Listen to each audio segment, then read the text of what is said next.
morning, everybody. Welcome.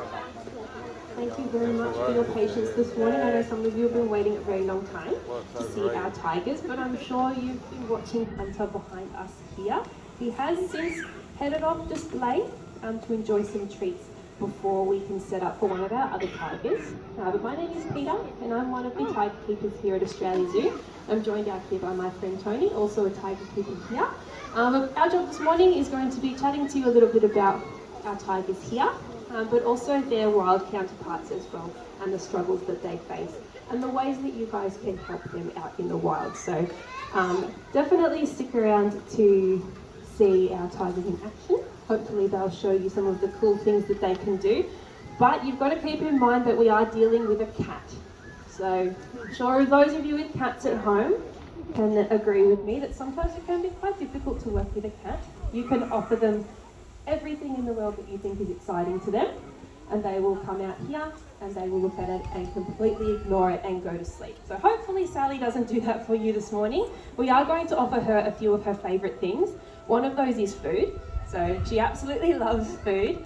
And what my two colleagues behind me here, we've got Jen and Andrew setting up some delicious treats for Sally. So simply we are just little bits of steak, little bits of meat for Sally. So she did already eat most of her food this morning.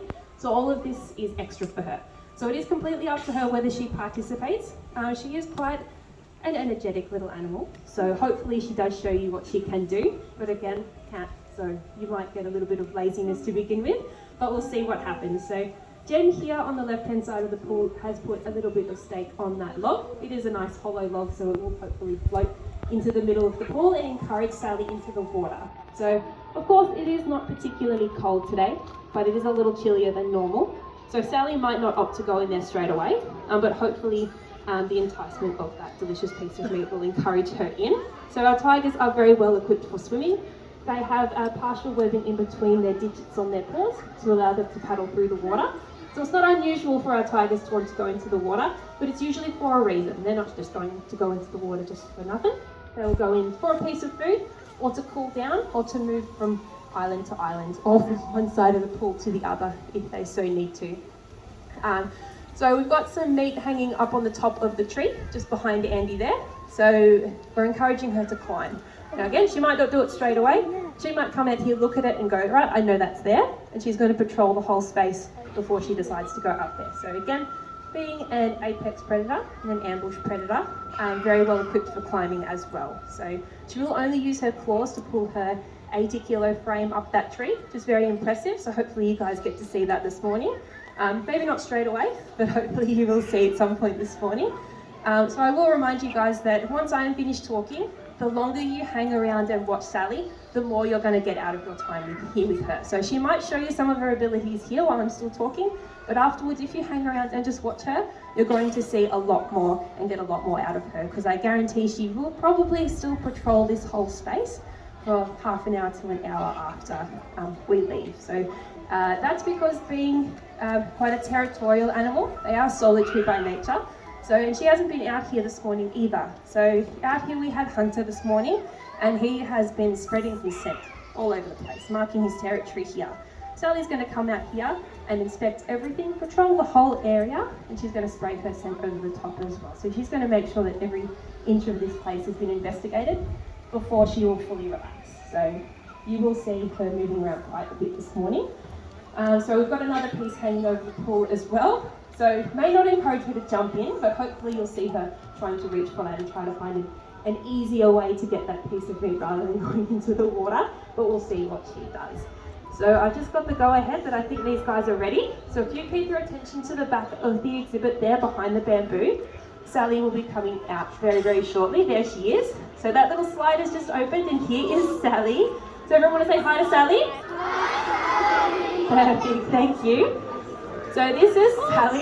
She's just spotted that little piece of meat on the left-hand side of the pool there. So if you were here watching, oh, she's just knocked it down. Good girl. I don't think she meant to do that, but it worked, so that's okay. Good job, Sally. She got a little reward there. Yeah, give her a round of applause. Good job, Sally. So if you were here and you did see Hunter sitting there behind the stream, Hunter is quite a lot larger than Sally. So that is of course mainly because he is a male, so he weighs closer to 125 kilos. Sally only weighs about 80, that's fairly normal. Not only is Sally a little bit younger, so she is only just 3 years old, so not quite a fully mature tiger just yet, whereas Hunter is a fully mature adult male, but being a male he is quite a lot larger, so that's fairly normal for a Sumatran tiger. Now Sally being not fully mature yet, she may get a little bit heavier. For a Sumatran tiger, you're looking at anywhere between 80 to 90 kilos. So you might see her getting closer to 85, but for now she is actually quite a good weight for her. She's spotted that piece up the tree. Give her another big round of applause. That's a really good effort for Sally. It's cool having the school group here. They get very, very excited. It's good. Thanks guys, keep that excitement up. So Sally just showed you just how easy she can make that look, and it was very easy for her. Again, she's just used her claws to pull that 80 kilos up that tree. That's just like us using our fingernails to climb up that exact tree, which is very impressive. Now that rope that is around the tree, that's not there to help her climb. That's there to simply protect the tree from their sharp claws. Because we do have our tigers climbing up there, we don't want to destroy the tree too easily, so that rope simply just protects the tree. Now that landing as well, so you will all sounded very impressed with that landing. So she is designed very well to absorb all of that shock from that jump. So as you see her walking across the log there, her shoulders move very smoothly. So she doesn't have a ball and socket quite like we do. So if we're falling from the top of that tree, we're probably going to try and land and pop our shoulders out. It's going to be very painful. For Sally though, she's able to absorb all of that shock and continue running, and that's because of that floating shoulder, which is a series of muscles and tendons which allows that leg to move nice and freely. So Sally's got her eyes firmly locked on that little piece of meat, so it's not a huge reward for her. So she may just decide to bide her time and just wait, but she may get a little bit impatient, although tigers are very well known for their patience. Again, going back to them being an ambush predator, they are very patient. They will wait as long as it takes for a prey item to be in the easiest possible position for them to make their move on that item. Sometimes that means they've got to wait, slow their breathing down, make themselves nice and quiet before they will make their move. So Sally may just move back and forth here, watching that piece, hoping that it will come closer, so she can simply just pull it out with her paw. But we will see, she might surprise us and jump straight in the water. But in the meantime, she knows that piece of meat is there. She also knows there's no other tigers out here. They're going to go and steal her food from her. So she knows that she's got a bit of time to patrol around a little bit. See if she can find any other pieces that we'll put out here for her, and just simply make sure that this is the last piece before she decides to make her move. It already is starting to drift a little bit closer, so she might get lucky here while she's trying to reach out. If she does jump in the water, I want to hear the biggest round of applause that we've got in us this morning, just because it is a little bit cooler. Sally isn't typically the first one in the water. Her sister Sage is our water baby. She's usually the first one to jump into the pool.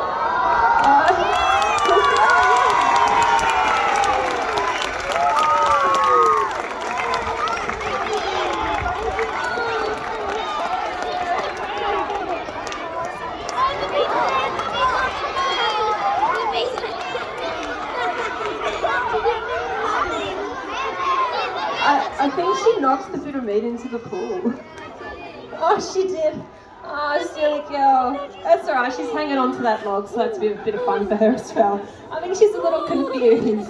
Poor girl. It's all right, sweet girl.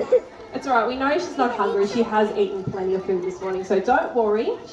This is not all she's going to get, so if she misses out on this piece, it's okay. But I think she's found actually quite a fun toy here with this log, so she might decide to play with that a little bit more than she wants that piece of meat.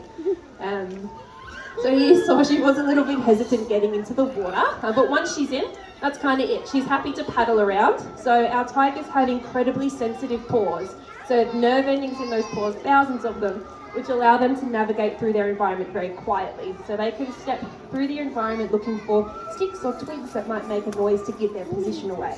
So that makes them very, very silent in their environment. And even they're using their front paws to navigate, and their back paws will come through and stand exactly where that front paw was. So without even looking, they just know exactly where to stand. But of course, that makes those paws very sensitive when they're getting into the water. So this pool is heated, not very, very hot, but warm enough that you know it's going to be losing your breath jumping in. But for her, still it is quite sensitive. The same as when you guys go to the beach, you get into the water and just on your stomach is a little bit more sensitive. But once you're in, it's a-okay and you're willing to stay in the water. The same for Sally. She's happy to then paddle around in there with her new toy. Hopefully she's not still looking for that piece of meat. She hasn't realised it's on the bottom yet. But she seems to be still patrolling around just in case there are any pieces spread around here. So if you do see her getting out and she shakes her paw a little bit, that's just her trying to get that water off her paw so she can then use that for a bit of navigation. So she doesn't have to watch where she's stepping. She can simply just move around and feel for those changes in substrate. And so hopefully Sally stays in the water for a little bit longer so you can see her paddling around. Nope, and she goes straight out. Always the opposite of what I say. Thanks, Sal. While I do have your attention here, or while Sally is here for you guys to see, I will chat to you a little bit about why we have the Sumatran tiger here and what we're doing to help protect them out in the wild, and additionally what you guys can help to look after them as well. So at Australia Zoo, we support an organisation through Flora and Fauna International called the Tiger Protection and Conservation Unit. So these guys are an anti-poaching unit, and they're a group of around 60 rangers that patrol in the Kerinci-Seblat National Park. So in this area there is a rather large population of Sumatran tigers, I believe the largest remaining population, so close to around 190 individuals last time I checked.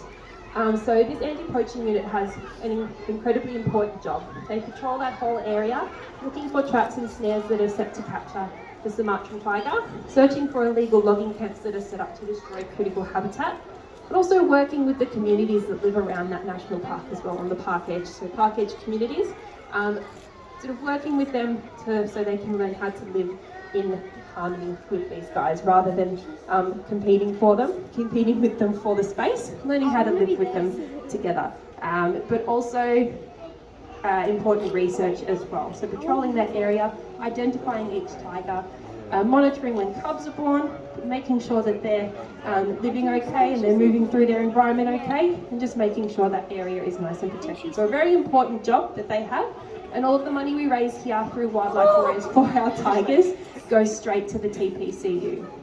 So if you guys would like to contribute to that directly today, you guys absolutely can. My friend Tony, if you want to look to the right hand side of the enclosure there, he's got some wristbands. So these are our Tiger 511 wristbands, and Tiger 511 means $5 has been estimated to help protect one tiger for one day. So if you would like to, that's out in the Kerinci-Seblat National Park. So if you would like to send some money to them, please see Tony after the demo today. We'd be happy to sell one of those to you, so you can sport your stripes for the rest of your day here at the zoo. Those are for sale at our retail outlets as well, if you don't have any cash on you this morning. But one of the most important things you can do is actually something that doesn't cost you anything, and that's to simply be a responsible consumer and know where all of your products are coming from. So the next time you go to do your next grocery shop, do a little bit of research beforehand. See what products you're buying, whether or not the products are sustainably sourced. Is palm oil in them? Because palm oil isn't something that has to be identified on packaging. People don't have to tell you that they're using it sustainably or not. So sometimes simply asking that question will get you a long way to understanding where your money is going and how you're supporting our animals like the Sumatran tiger. So next time, even simply the next time you buy a cup of coffee, asking where the company gets their coffee beans from can go a long way to contribute to helping protect our tigers out in the wild. So again, if you would like to purchase a wristband, please see Tony after the show. But also, myself and Tony will be here for a little while after I stop talking. So if you would like to ask any questions, please we'd be happy to answer any questions you have. But please, again, stick around because Sally will be out here patrolling around for a little longer, I would say, before she goes to sleep. I'm sure a lot of you associate cats with a lot of sleeping, and indeed they do. They spend most of their day resting and sleeping, so please stick around while Sally is still active and see what she gets up to. We're going to get these ropes down so you can get up close to the glass and see our beautiful Sally, and thank you very much and enjoy the rest of your day.